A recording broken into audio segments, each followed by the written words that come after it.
Today is June 24th, 1986, and I'm at the home of Eric Newman. Tell me your full name. Eric Pfeiffer, Pfeiffer, Newman, Newman. And when and where were you born? I was born at 4900 Berlin Avenue, St. Louis, Missouri, on May 25, 1911. Mm-hmm. At home? At home. With a midwife or a doctor? Dr. Schwartz. Hmm? Is he a family friend? Well, he was a doctor that delivered virtually all the children to the Jewish families in the area. All right. Were you named after anybody?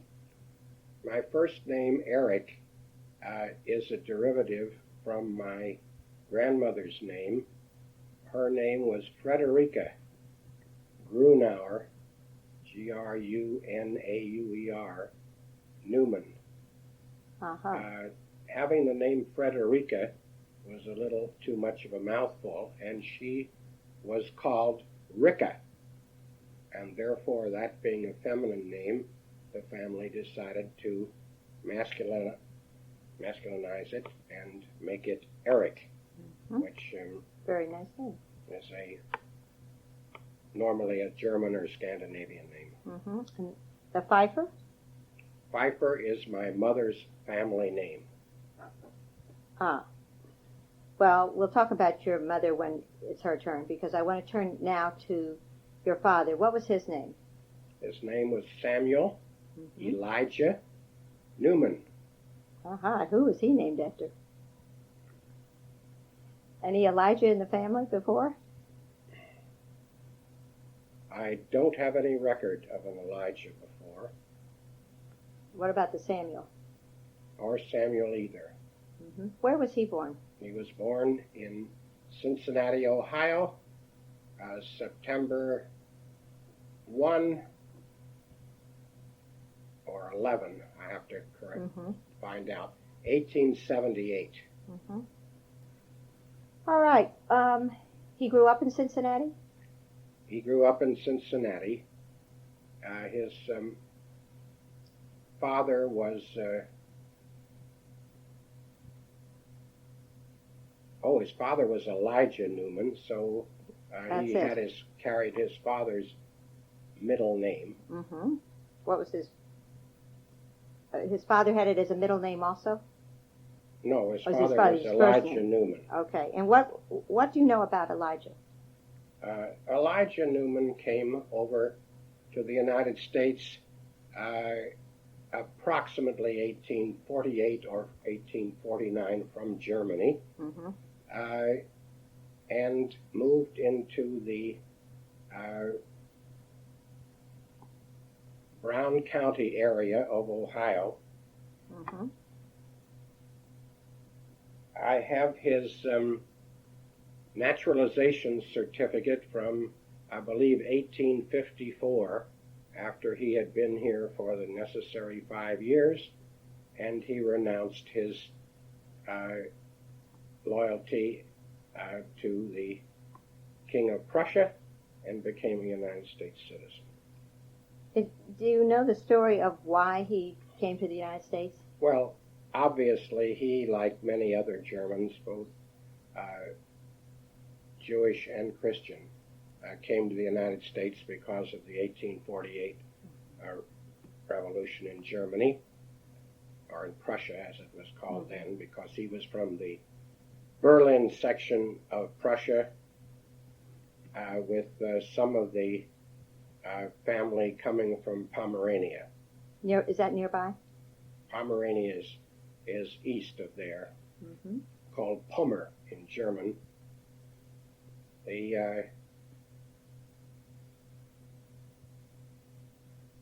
came here and went into the hoop skirt and corset and bustle wire frame business.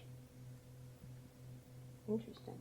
So he manufactured those as long as they were stylish, and when they went out of style, his business collapsed, and he told his children never to go into business, that it was too dangerous. So everybody went into a profession from then on in the family.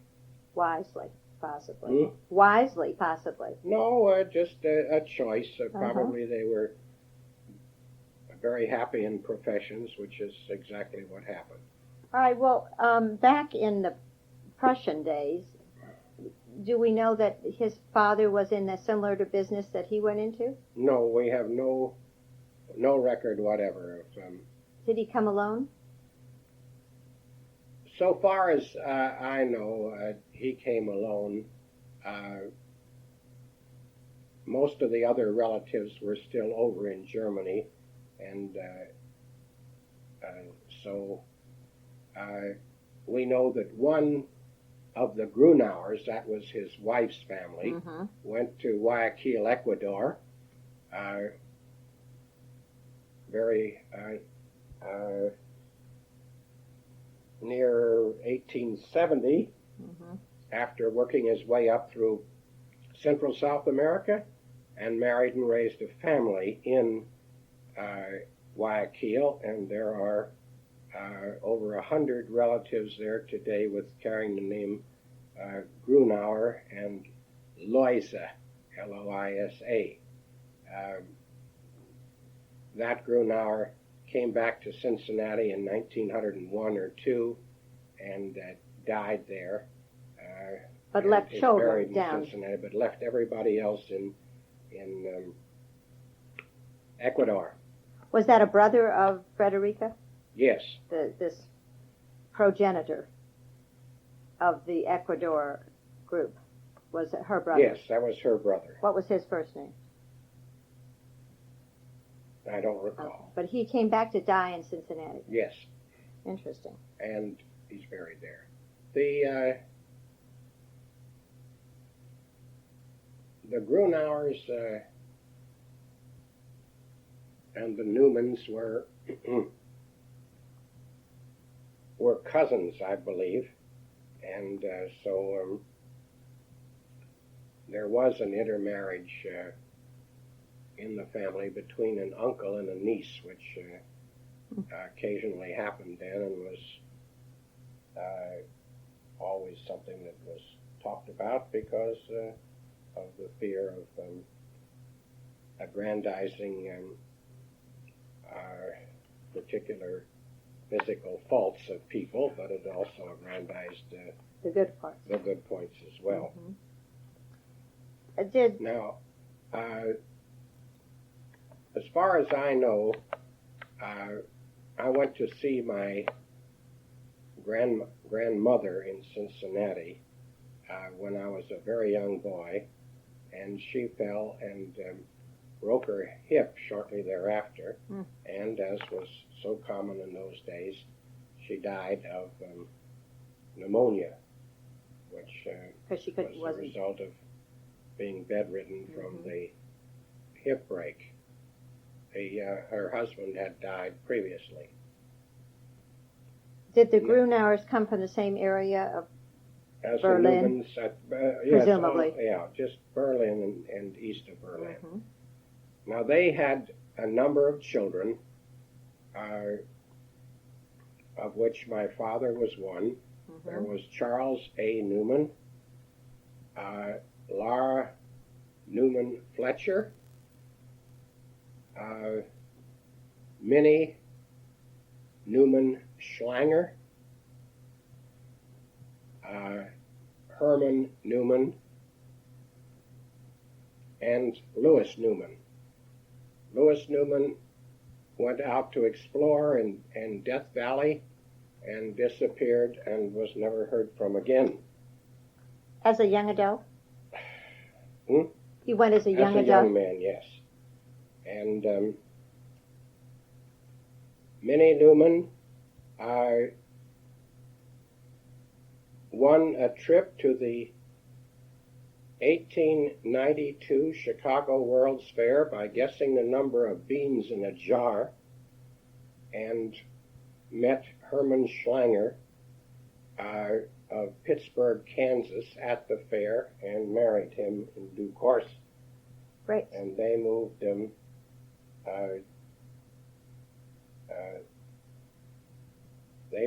the circles of Joplin, Missouri, and Pittsburgh, Kansas, and had a very interesting life in the men's and women's clothing business, but eventually got into the coal mining business and coal machinery business.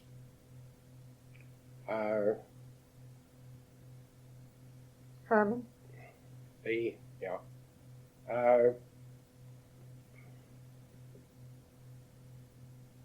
Herman Newman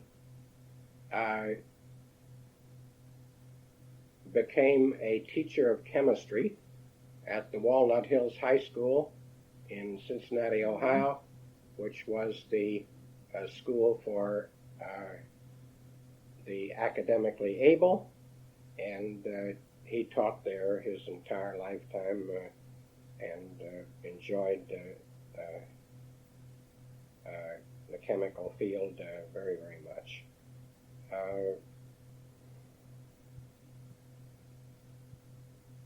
Laura Fletcher, I knew as a young person, and she was an older member of the family, and married Sam Fletcher, who served in the Civil War as a flutist in a drum corps and as a young man, and I believe I have his flute. That's very nice. Charles Newman worked in the development of dry cleaning at a very early age. That was a new business then? Moved to Pittsburgh, Pennsylvania. What position in the family was your dad in this list of people? Oh, there was Julius Newman, who became a salesman of life insurance in Chicago, Illinois. Mm-hmm. My father was, I believe, second to youngest of that group. He graduated from the Miami University, which was the name of the University of Cincinnati Medical School. It's really Miami Medical College, named after the Miami River, which flows into the Ohio at Cincinnati. And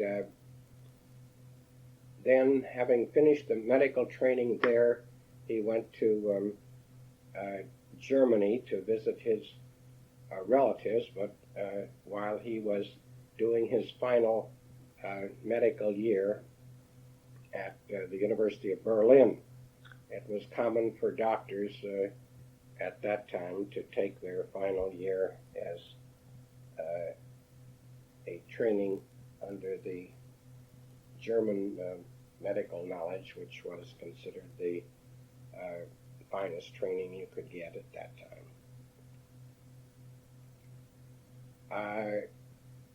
My father then got an appointment at the Jewish Hospital in St. Louis as an intern, and that's how he happened to come to St. Louis from Cincinnati after he had finished his medical education. When he finished his internship, he worked for Herman Tucholsky for, I believe, approximately 1 year, and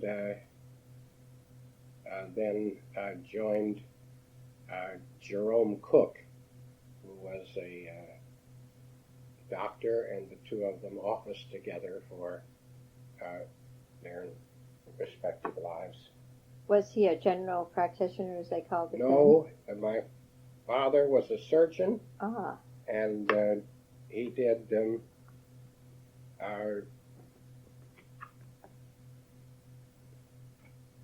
various forms of surgery for a number of years, and finally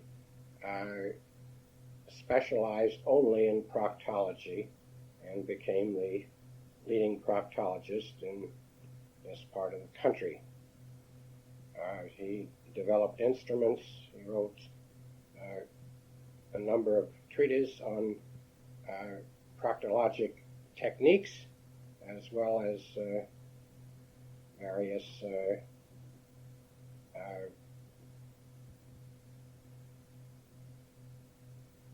chemical and food and laxative studies relating to the proper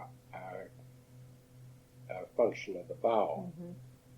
He was called the Rear Admiral because of his proctologic work, and naturally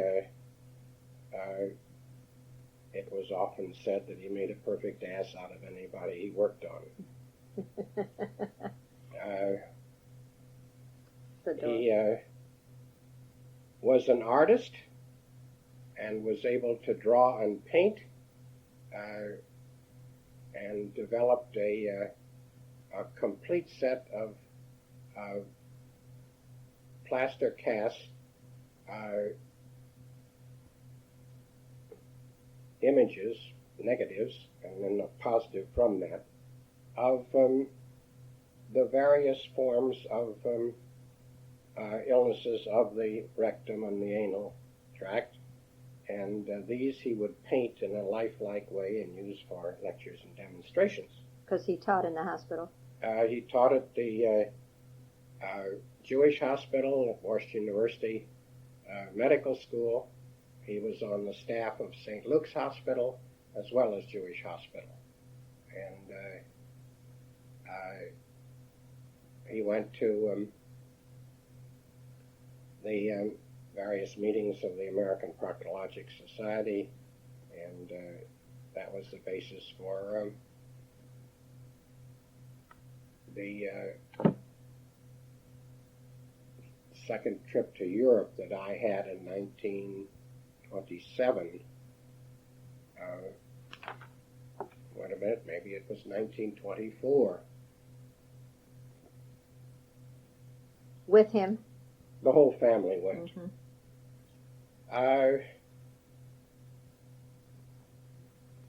My father was an excellent botanist, and his custom was, in the days before air conditioning, and when you had a heavy operating schedule, to operate very early in the morning. So his operations would begin at 6 or 6:30, and he would operate for a couple of hours, possibly do 2 or 3 operations in the morning. Then he would go to his office.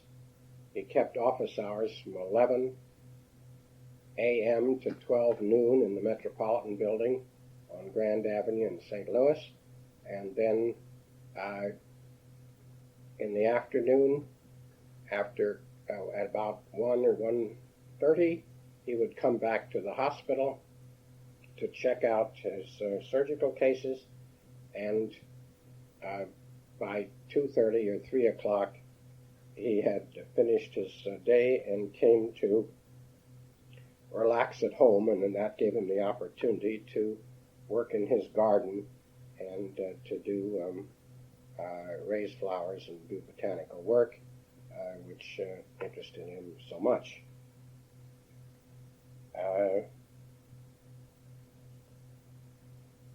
My father spoke and wrote fluent German by virtue of his German background, and did a lot of scientific experimentation relating to medicine in various fields. He was particularly adept at sewing with catgut and putting together tissue in very delicate manner because working in the bowel area before the days of penicillin was working in an infected area, and this with the diseases that like fistula and fissures and what have you required the most delicate type of repair work. He devoted an enormous amount of time to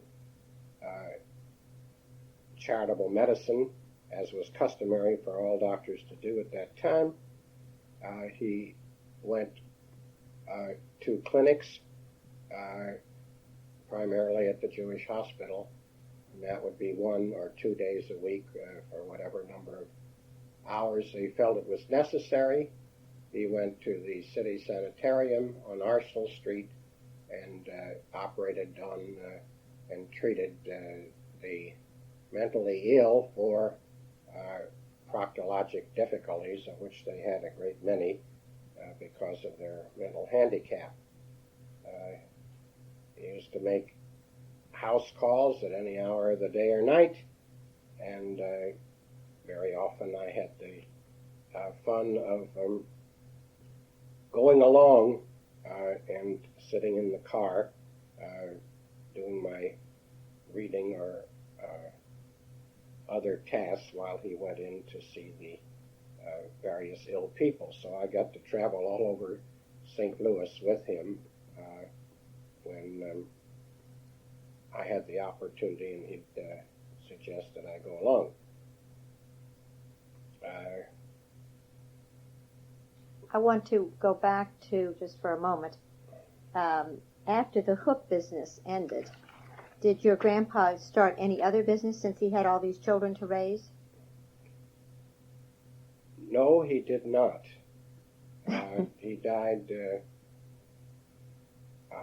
a few years after that, so that he did not have the opportunity to go into business again. But he did live on 4th Street in Cincinnati, which is just a few blocks up from the river. And finally, the family bought a house on Mormon Avenue in Cincinnati, which house was still standing when I last visited Cincinnati. It's now a rather depressed area, but this was the home in which everybody grew up. What happened to Frederica after he died? She lived in this Mormon Avenue home, and until, as I indicated, she fell and broke her hip. But I mean, they had enough money, or the kids were bringing something in to support her. Oh, we didn't have any money. That was simple. No, but I mean, when the hook business was gone, we hardly had any money. Everybody worked and were able to support themselves. All these siblings of your dad's. Yes, everybody worked. My father, of course, earned his own living at medicine. But before that, he might have had to work after school? Oh, yes. He painted, he used his art techniques to paint signs on sidewalks. See, this is interesting. He would go to stores and ask if he could decorate the sidewalk when they had a sale or when they had some particular feature, and that gave him an opportunity to earn a little bit so that he could continue with his school training, and everybody would help the other fellow out. Oh, incidentally, there was one more Newman I forgot to mention. He had a sister called Florence Newman. And so that completed, and she was younger than he, so instead of being the second youngest, he was the third youngest. Did she stay in Cincinnati? She lived in Cincinnati until she passed away. And did she marry somebody's name? No, she did not marry. All right, so they went to public schools, all these kids? Oh, yes. Did the parents learn English? Your grandparents learn English? Yes, to some extent, but German was spoken in the home by those grandparents. Mm-hmm. But, of course, the children all learned English as their primary language and spoke extremely well. Mm-hmm. So we've got your dad through medical school. I think we might introduce your mom into this story. Okay, what was her name? My mother's name was Rose Lilienfeld Pfeiffer. Lilienfeld is L-I.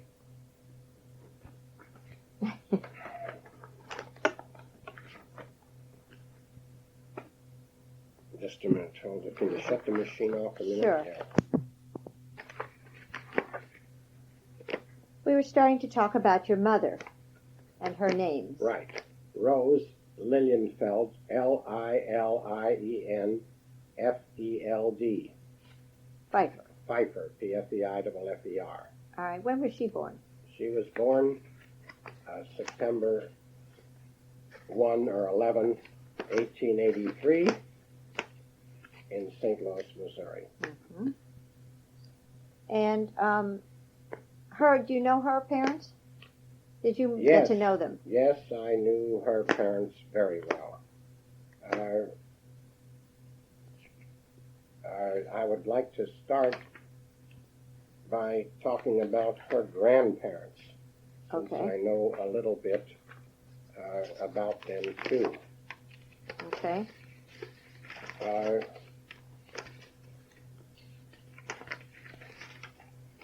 Some of the Pfeiffer family had come to America as early as 1820 from Germany.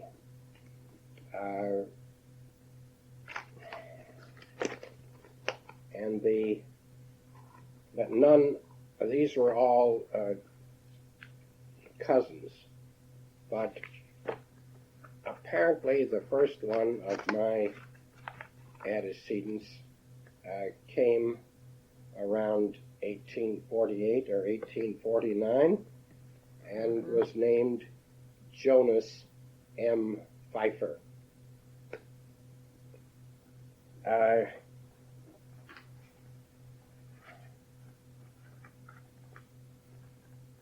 Jonas Pfeiffer went into the second-hand clothing business.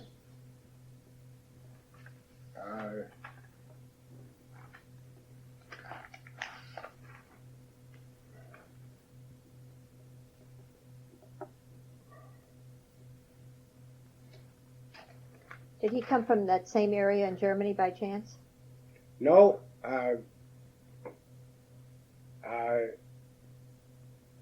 I'm not sure what section.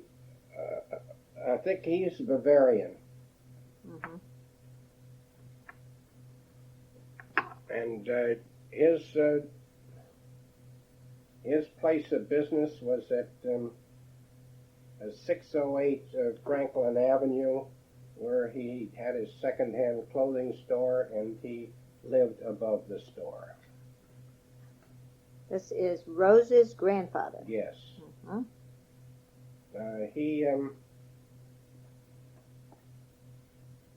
Was it called Pfeiffer's? I have no idea what it was called. It's just listed under Jonas Pfeiffer in the directories, or John Pfeiffer, one or the other. Mm-hmm. So that he continued for a short time and raised a family. He had a number of children: Eddie Pfeiffer, William Pfeiffer, Clara Pfeiffer, and Adolf Pfeiffer. Adolf Pfeiffer being my grandfather and my mother's father. Mm-hmm. Adolf Pfeiffer was born in 1854 at 608 Franklin Avenue. He decided to become a pharmacist, and he graduated from the St. Louis College of Pharmacy in 1874. That would be at the age of 20, and became chief prescription clerk at the Laurel C. Moulton drugstore at the southeast corner of 6th and Washington in 1872, and worked for the Theron and Ephraim Catlin drugstore from 1873 to 1879. So by virtue of working in those stores, he was able to take time off to go to the St. Louis College of Pharmacy and become a pharmacist. He then worked for O.W. Meyer and Company, who manufactured grape sugar and glucose and syrup. What was the name of it? O.W. Meyer. O.W. Wait a minute, this is Meyer. Heyer, H-E-Y-E-R. Mm-hmm.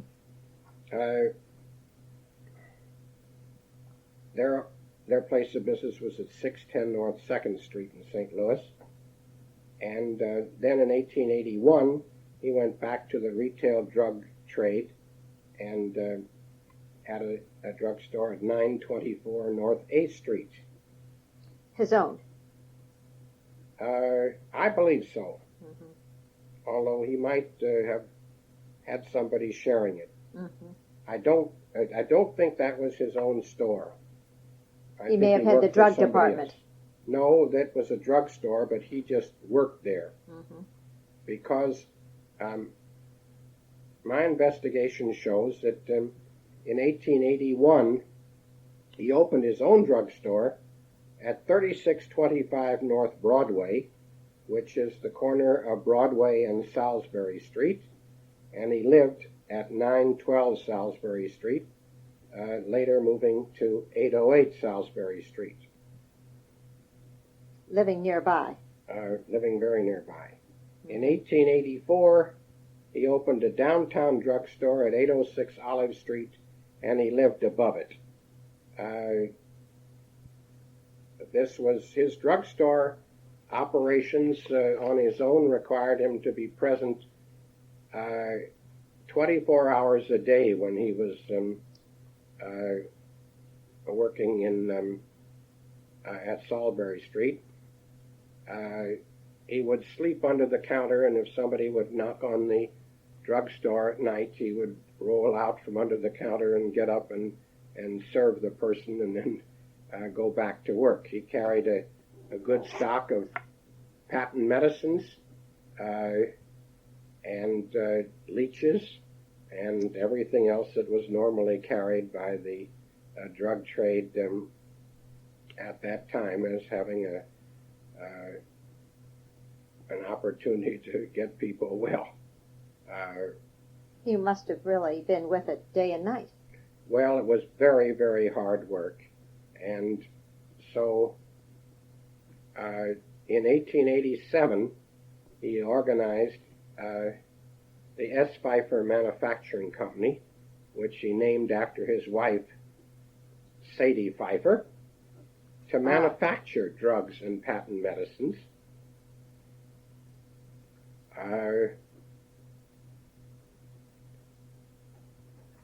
The reason that he organized his own firm is that he had bought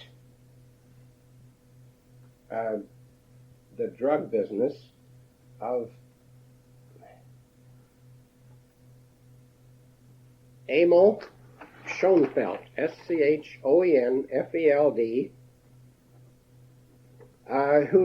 who operated at 1012 Locust Street in 1885 and 1886.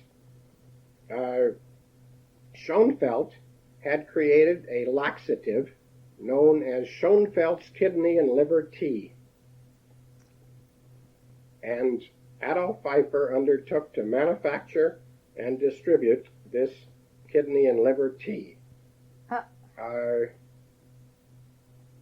So for 50 years, those tea leaves were manufactured and distributed by the patent medicine company which my grandfather operated.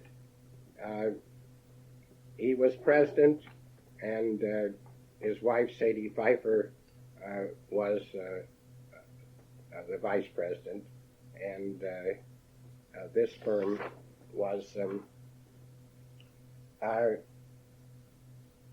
was rather successful in the distribution of drugs, although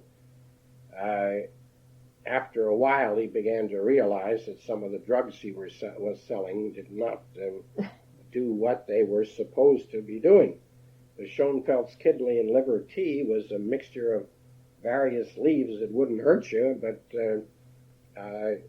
it was more or less putting the equivalent of bran into your system, so that you would have fibrous material to make your intestines perform their normal function. He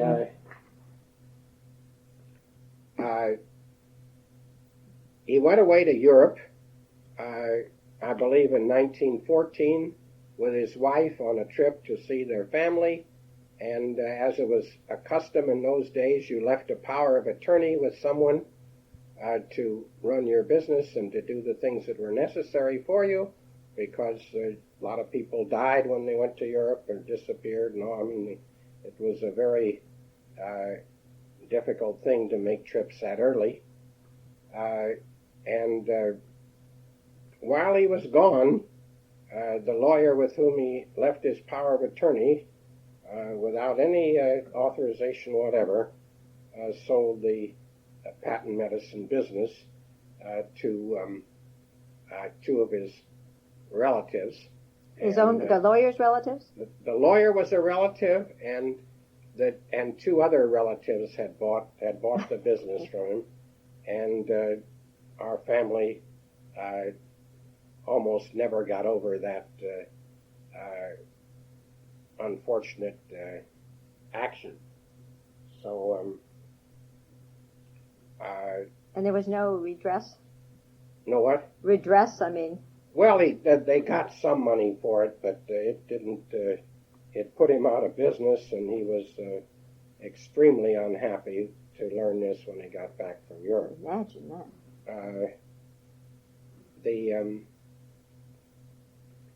The business went on for I would say 65 years after that, and was finally sold out and eventually liquidated. For 40 years, I was asking to get my grandfather's diploma from the St. Louis College of Pharmacy, which was hanging up in the business office, and I was turned down over and over again, and eventually, when the business was liquidated, it was turned over to me, and that's the only reason that... Did they keep the same name? Oh, yes. As Pfeiffer Manufacturing Company continued, it distributed all kinds of drugs to throughout the United States to various drug companies. But your father did not get any money from it? We had nothing. We owned the building in which they operated, and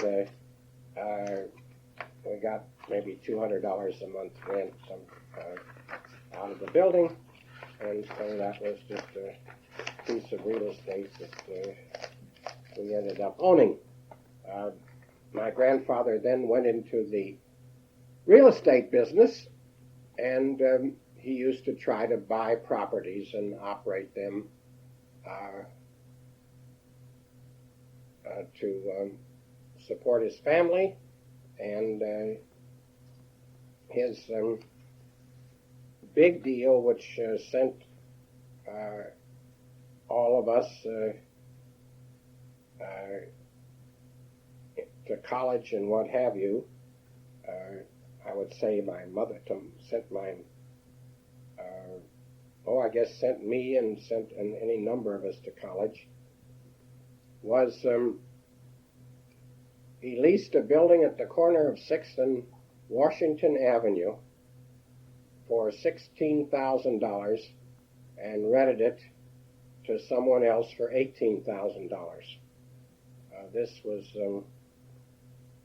a tremendous coup And so the family earned $2,000 a year from this particular real estate deal until 1932, when we had to pay the $16,000 and couldn't collect the $18,000, and our family almost was wiped out financially by virtue of this deal.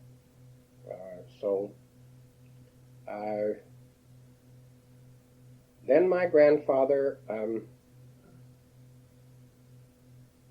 got into a deal on real estate on De Bolivar Avenue. The Winter Garden had been built for Hialeah during the World's Fair of 1904. And unfortunately, Hialeah was not a success there because they did not allow gambling. And the building to the north of it on De Bolivar was built as a carriage shed for the people that were going to visit the Hialeah game. And so in 1912,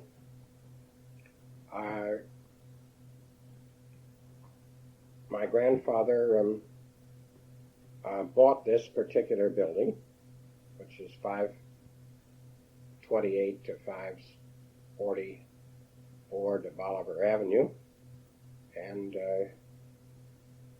so this was our asset that was handed to me as a young man to manage, and I had to get tenants for it, and it was very fortunate that we had it.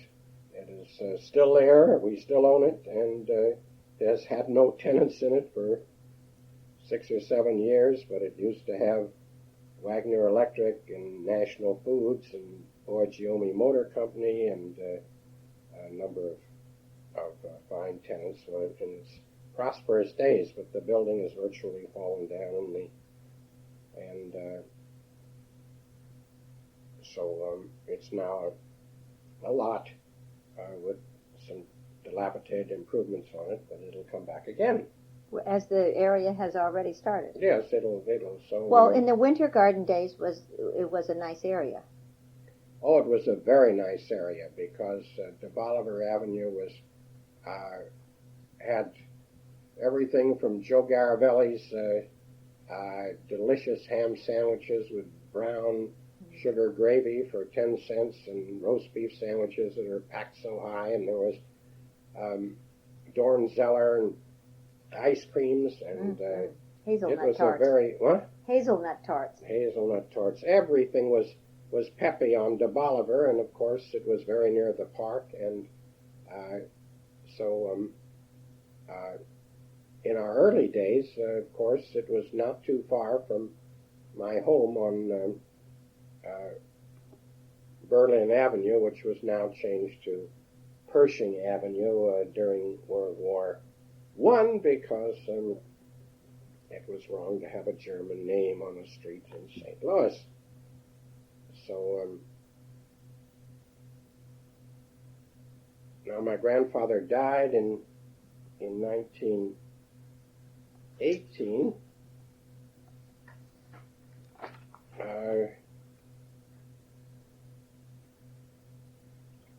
But he had done a lot of interesting things.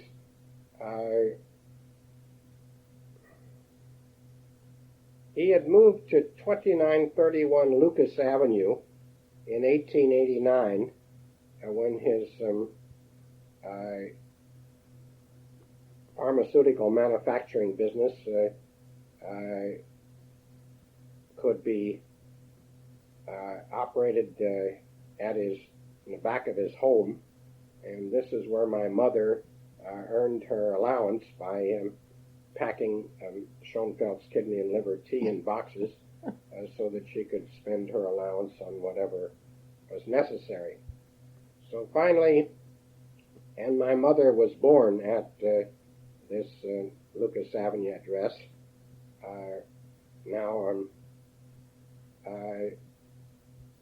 One day, my grandfather took a ride out to Euclid Avenue I believe he was on a horse car.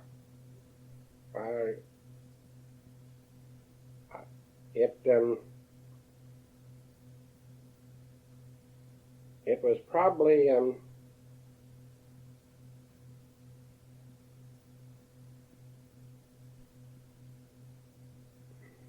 around 1896.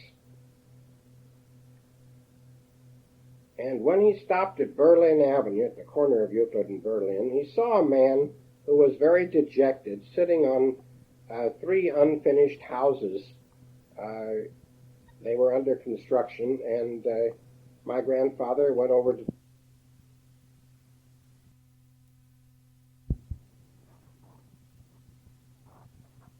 Father saw this man looking dejected, and the man told him that he didn't have enough money to finish the three houses.